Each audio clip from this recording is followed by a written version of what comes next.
जय गुरुदेव। आज हम जानेंगे दीक्षा के बारे में। क्या है दीक्षा और किससे लेनी चाहिए दीक्षा, और दीक्षा लेने से हमारे जीवन में उसका क्या प्रभाव पड़ता है। बस यही मनुष्यता की दीक्षा और मनुष्यता की ऊपरी परिधि में प्रवेश करने का शुभारंभ है। इसी का नाम आपने अपने यहाँ गायत्री मंत्र दीक्षा की है। ये दीक्षा आवश्यक मानी गई है और दीक्षा ली जानी चाहिए, लेकिन दीक्षा के लिए व्यक्ति का कोई उतना ज़्यादा महत्व नहीं है। व्यक्ति जब दीक्षा देता है, अपने आप वह व्यक्ति गुरु बनता है और अपने शरीर के साथ में शिष्य के शरीर को जोड़ने लगता है और उसका नाम गुरुडम से है।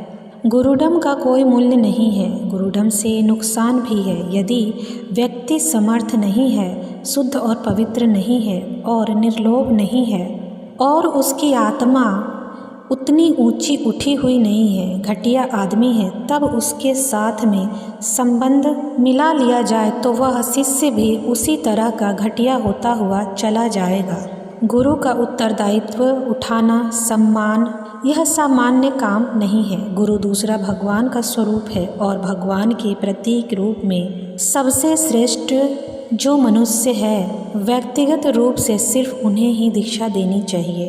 अन्य व्यक्तियों को दीक्षा नहीं देनी चाहिए। उन्हें दीक्षा लेने वालों को भगवान के साथ संबंध मिला देने का काम करना चाहिए। विवाह सिर्फ उसी आदमी को करना चाहिए जो अपनी बीवी को प्यार देने और उसके लिए रोटी जुटाने में सामर्थ्य है।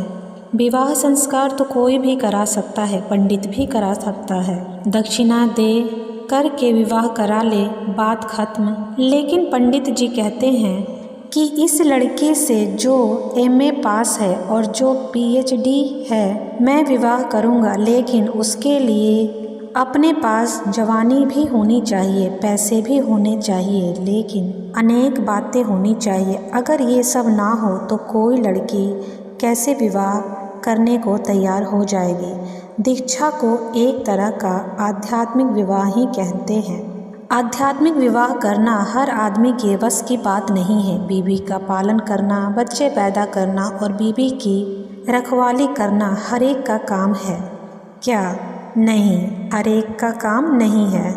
व्यक्तिगत रूप से गुरु बनाकर दीक्षा देना भी संभव है, लेकिन वह हर आदमी का काम नहीं है। जिस आदमी के पास इतना प्राण तत्व और इतना उत्कृष्ट जीवन और इतना अटूट आत्मबल ना हो, जो अपने आत्मबल की संपदा में से, अपने तप की पूंजी में से, अपने ज्ञान की राशि में से दूसरों को महत्वपूर्ण अंश देने में सामर्थ्य ना हो, ऐसे आदमी को दीक्षा नहीं देनी चाहिए और ना ऐसे किसी को दीक्षा लेनी चाहिए। यदि उससे लिया गया है तो उससे हानि भी हो सकती है। मान लीजिए कोई पति तपेदिक का बीमार है या सिफिलिस का बीमार है या सूजक का बीमार है, उसके साथ में बीवी ब्याह कर ले तो जहाँ पति रोटी कमा करके खिला सकता है, वहाँ उसकी वह बीमारियाँ भी उसकी पत्नी में आ जाएगी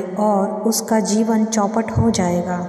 बिना समझे बुझे कोई भी आदमी आजकल दीक्षा देने लगते हैं ताकि रुपया अठन्नी का ही लाभ होने लग जाए और पैर पुजाने का लाभ होने लगे और अपना गुजारा चलने लगे और फोकट का सम्मान भी मिलने लगे। ये बहुत ही बेहूदी बात है और इस तरह की हिम्मत जो आदमी करते हैं वे बहुत ही जलील आदमी हैं। ऐसे जलील आदमियों को इस समाज में से एक कोने में उठाकर फेंक देना चाहिए। दीक्षा के लिए कोई आवश्यक नहीं है कि किसी व्यक्ति से ही दीक्षा ली जाए। कोई ज़रूरी नहीं है। दीक्षा का अर्थ प्रतिज्ञा है। दीक्षा का अर्थ वह होता है कि किसी आदमी के साथ जुड़ करके उसकी तपश्चर्या, उसका ज्ञान और उसके आत्मबल की संपदा का व्यक्तिगत रूप से लाभ उठाया जाए।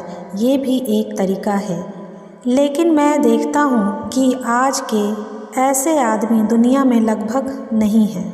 योग विशेष से सैकड़ों वर्ष पीछे कोई ही ऐसे आदमी पैदा होते हैं। वह पैदा होते हैं जिनके पास वशिष्ठ जैसा ज्ञान और विश्वामित्र जैसा तप दोनों का समुचित रूप से समन्वय हो और यदि उन दो आवश्यकताओं को पूरा करने वाला नहीं है तो निरर्थक है। उसकी दीक्षा से कोई फायदा नहीं है, बल्कि और भी अज्ञान फैल सकता है। दूसरे और भी आदमियों को चालाकी और धूर्तता करने का मौका मिल सकता है। मैं समझता हूँ कि अभी फ़िलहाल की जो परिस्थितियाँ हैं उनमें किसी आदमी को किसी व्यक्ति से दीक्षा नहीं लेनी चाहिए, बल्कि सिर्फ भगवान के साथ, आत्मा के साथ, परमात्मा के साथ विवाह करना चाहिए और अपनी जीवात्मा को भगवान के साथ, भगवान के कार्यों में करने के लिए एक संकल्प और प्रतिज्ञा लेनी चाहिए। विवाह के समय भी यूँ ऐसे ही स्त्री पुरुष साथ रहने लगे तो कोई हर्ज नहीं है, लेकिन विवाह होता है सामाजिक रूप में होता है, उत्सव के साथ में होता है, तो दोनों के स्त्री पुरुष के मन पर एक छाप पड़ जाती है कि हमारा नियमित और विधिवत विवाह हुआ था। इसी तरह किसी आदमी ने अपने जीवन में कोई प्रतिज्ञा ली है, उसके ऊपर कोई उनकी मनोवैज्ञानिक छाप हमेशा के लिए पड़ जाती है। शपथ लेने की याद बनी रहती है। दीक्षा लेना एक शपथ लेने के बराबर है। हमने क्या ली थी शपथ? दीक्षा के दिन हमने ये शपथ ली थी कि हम मनुष्य का जीवन जिएंगे और मनुष्य के सिद्धांत और मनुष्य के आदर्शों को ध्यान में रखेंगे।